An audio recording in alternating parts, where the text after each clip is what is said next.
Top 10 ನಲ್ಲಿ ಮೊದಲನೇ ನೋಡೋದಾದ್ರೆ ಬೇಲೆಕೇರಿ ಅದಿರು ಅಕ್ರಮ ಸಾಗಾಟ ಪ್ರಕರಣದಲ್ಲಿ ಕಾರವಾರದ ಕಾಂಗ್ರೆಸ್ ಶಾಸಕ ಸತೀಶ್ ಶೈಲ್ ಮೇಲೆ ಇಡೀ ಚಾರ್ಜ್ ಶೀಟ್ ಸಲ್ಲಿಕೆ ಮಾಡಿತ್ತಲ್ಲ. ಕಬ್ಬಿಣದ ಅದಿರು ರಫ್ತಿನಿಂದ ಸರ್ಕಾರದ ಖಜಾನೆಗೆ ಸುಮಾರು 44.09 ಕೋಟಿ ನಷ್ಟ ಆಗಿದೆ. ಇತರ ಆರೋಪಿಗಳೊಂದಿಗೆ ಸೇರಿ ಸತೀಶ್ ಶೈಲ್ ಅಪರಾಧಿಕ ಸಂಚು ಮಾಡಿದ್ದಾರೆ ಅಂತ ಜನಪ್ರತಿನಿಧಿಗಳ ವಿಶೇಷ ನ್ಯಾಯಾಲಯಕ್ಕೆ ತಿಳಿಸಿದ್ದಾರೆ. ಉತ್ತರ ಪ್ರದೇಶ ಮಾಜಿ ಸಿಎಂ ಅಖಿಲೇಶ್ ಯಾದವ್ ಅವರು ಬೆಂಗಳೂರಿನಲ್ಲಿ ಗೃಹ ಸಚಿವ ಪರಮೇಶ್ವರ್ ಅವರನ್ನ ಭೇಟಿಯಾಗಿದ್ದಾರೆ. ಇದೇ ವೇಳೆ ಬಿಹಾರ ಜನತೆ ಬದಲಾವಣೆ ಬಯಸಿದ್ರು, ಆದರೆ ಏನಾಯ್ತೋ ಗೊತ್ತಿಲ್ಲ, ಸೋಲಾಗಿದೆ ಅಂತ ಹೇಳಿದ್ದಾರೆ. ಬೆಟ್ಟಿಂಗ್ ಆ್ಯಪ್ ಪರ ಪ್ರಚಾರ ಸಂಬಂಧ ನಟ ರಾಣಾ ದಗ್ಗುಬಾಟಿ ಎಸ್ಐಟಿ ವಿಚಾರಣೆಗೆ ಹಾಜರಾಗಿದ್ದಾರೆ. ಹೈದರಾಬಾದ್ನ ಸಿಐಡಿ ಕಚೇರಿಯಲ್ಲಿ ಎಸ್ಐಟಿ ರಾಣಾ ದಗ್ಗುಬಾಟಿಗೆ ಕಿಲ್ ಮಾಡಿದಾರಂತೆ. ನಿರೂಪಕಿ ವಿಷ್ಣುಪ್ರಿಯಾ ಕೂಡ ಸಿಐಡಿ ಎಸ್ಐಟಿ ವಿಚಾರಣೆಗೆ ಹಾಜರಾಗಿದ್ದರು.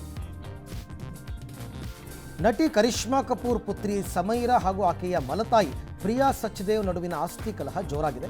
ಅಮೆರಿಕದ ಕಾಲೇಜಿನಲ್ಲಿ ನನ್ನ 2 ತಿಂಗಳ ಶುಲ್ಕ ಪಾವತಿಸಿಲ್ಲ ಅಂತ ದೆಹಲಿ ಹೈಕೋರ್ಟ್ಗೆ ಸಮೈರಾ ದೂರು ದಾಖಲಿಸಿದ್ದಾರೆ.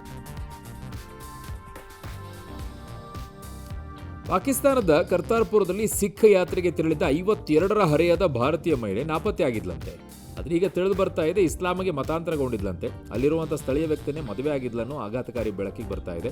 ಸರ್ಬಜೀತ್ ಕೌರ್ ಅನ್ನೋ ಹೆಸರನ್ನ ನೂರ್ ಅಂತ ಹೆಸರು ಬದಲಾಯಿಸಿ ನಾಸೀರ್ ಹುಸೇನ್ ಎಂಬಾತನ ಜೊತೆಗೆ ಮದುವೆ ಮಾಡಿದಂತ 52 ವರ್ಷ. ನವೆಂಬರ್ 12ನೇ ತಾರೀಕು ಯಾದಗಿರಿಯಲ್ಲಿ ಸಮಾಜ ಕಲ್ಯಾಣ ಇಲಾಖೆ ಅಧಿಕಾರಿ ಅಂಜಲಿ ಮೇಲೆ ಮಾರಕಾಸ್ತ್ರಗಳಿಂದ ಹಲ್ಲೆ ಮಾಡಲಾಗಿತ್ತು. ಆಕೆಯನ್ನು ಆಸ್ಪತ್ರೆಗೆ ಸೇರಿಸಿ ಚಿಕಿತ್ಸೆ ಕೊಡಿಸಲಾಗ್ತಾ ಇತ್ತು, ಆದರೆ ಆಕೆ ಮೃತಪಟ್ಟಿದ್ದಾರೆ. ಕೊಲೆ ಆರೋಪಿಗಳನ್ನು ಯಾದಗಿರಿ ಪೊಲೀಸರು ಬಂಧಿಸಿದ್ದಾರೆ.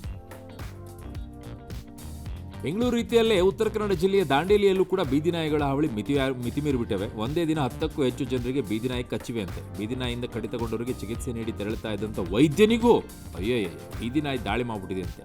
ದಾಂಡೇಲಿಯಲ್ಲಿ 2,500 ಬೀದಿನಾಯಿಗಳಿವೆ ಅಂತಿದ್ದಾರೆ.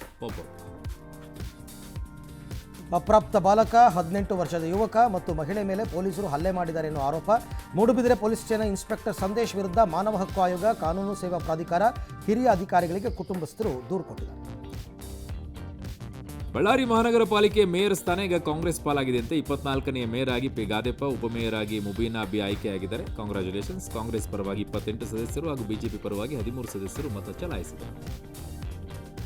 ಕೋಲ್ಕತ್ತಾದ ಈಡನ್ ಗಾರ್ಡನ್ನಲ್ಲಿ ನಡೆಯುತ್ತಿರುವ ಭಾರತ ದಕ್ಷಿಣ ಆಫ್ರಿಕಾ ಟೆಸ್ಟ್ ಪಂದ್ಯ ರೋಚಕ ಕ್ಷಣಕ್ಕೆ ಸಾಕ್ಷಿಯಾಗಿದೆ. ಮೊದಲ ಇನ್ನಿಂಗ್ಸ್ನಲ್ಲಿ 159ಕ್ಕೆ ಬಹುಮ ಪಡೆಯನ್ನು ಆಲ್ಔಟ್ ಮಾಡಿದ ಭಾರತ ಮೊದಲ ಇನ್ನಿಂಗ್ಸ್ನಲ್ಲಿ 189ಕ್ಕೆ ಆಲ್ಔಟ್ ಆಯಿತು. ಎರಡನೇ ಇನ್ನಿಂಗ್ಸ್ನಲ್ಲಿ ದಕ್ಷಿಣ ಆಫ್ರಿಕಾ ಸದ್ಯ 93 ರನ್ಗೆ 7 ವಿಕೆಟ್ ಕಳ್ಕೊಂಡಿದೆ.